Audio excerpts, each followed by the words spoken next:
since I've checked in. It's been a while since I've really filmed much at all. Life got a little crazy for a second.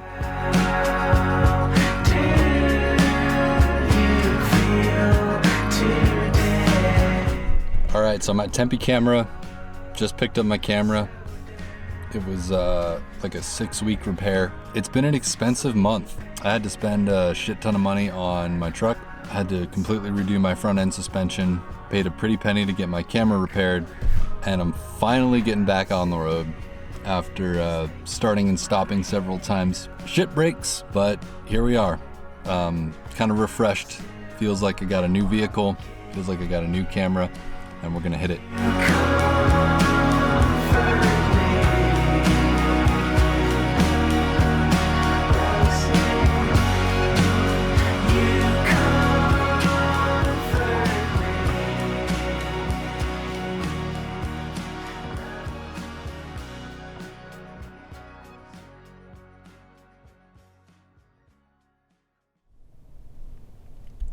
Sun's coming up. Today is my birthday. And I'm out here in the middle of the desert, about to go into Joshua Tree today. Honestly speaking, there's no better way I'd want to spend my birthday than waking up in this truck and going to explore a new place that I've always wanted to go to.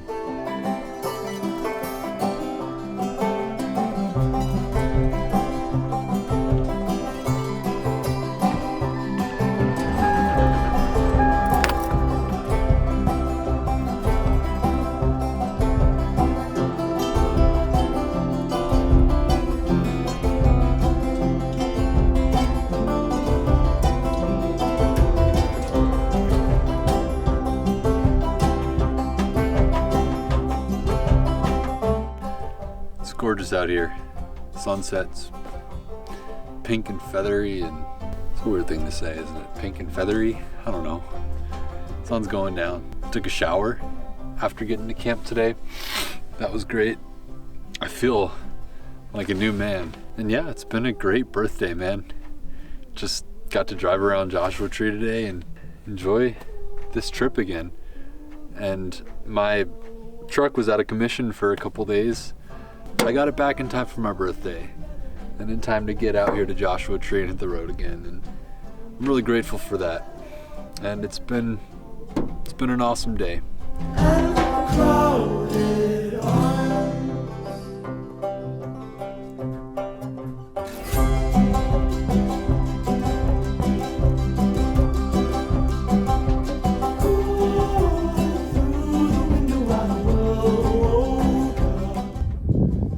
Okay, so I'm on the top of this goddamn mountain overlooking the Jumbo Rocks campground in Joshua Tree National Park.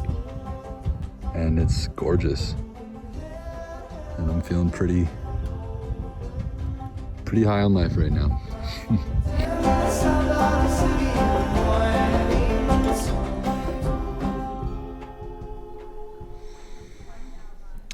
It's hard to believe the moonlight tonight. Damn, the moonlight is so crazy right now. I'm really pushing the ISO, so it's probably going to be noisy and grainy, but this is pretty much what you can see with how bright the moon is. And I'm standing here right beneath this big old Joshua Tree. Today I hiked to the top of that mountain, and it was amazing. And camping out here tonight, it's beautiful, man.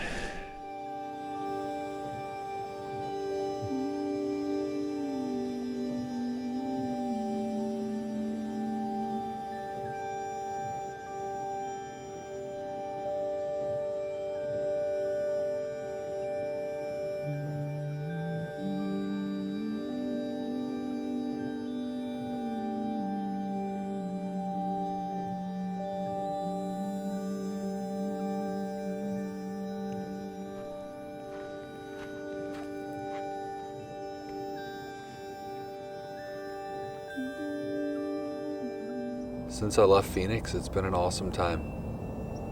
I went to Joshua Tree and had an amazing birthday there and just such a nice time. And yeah, I met up with my buddy Brian at this big giant boulder which supposedly is the largest freestanding boulder in all of North America. It was good to see him, although we did have kind of a few sketchy encounters while camping at that rock. It's clearly well known. There's a group of individuals that I think was scoping out my camera, trying to steal it.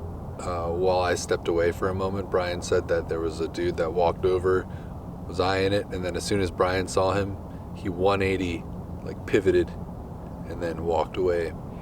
So that was a little weird. Later in the night, we got surrounded by razors and trucks and quads and motorcycles all at once, and they were just ripping it, revving their engines all around our camp. This is at like 2 a.m. But the positive part that came out of that was Brian and I met these two people while camping there, Chelsea and Anthony, and we built the fire, and they came over and we hung out for the night, and it was really nice to make some friends and just chat around the fire, the four of us. We talked a lot about intuition that night and about how those people felt something, some sort of energy from those people that were trying to steal the camera, as well as the people that were around us in the middle of the night.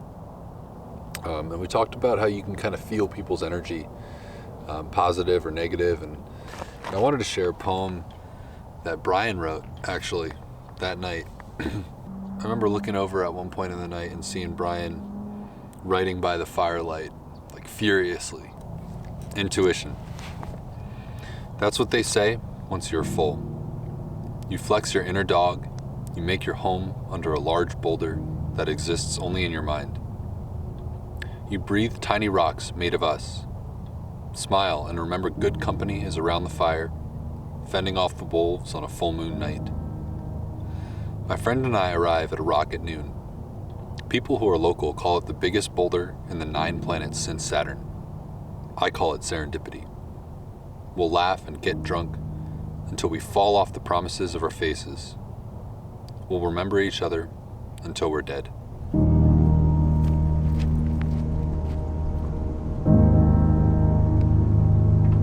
Before I go here, I just want to share one final thought that really struck me. While lying in my truck bed in Joshua Tree, I remember thinking, damn, I love this vehicle so much, but it simply can't be forever.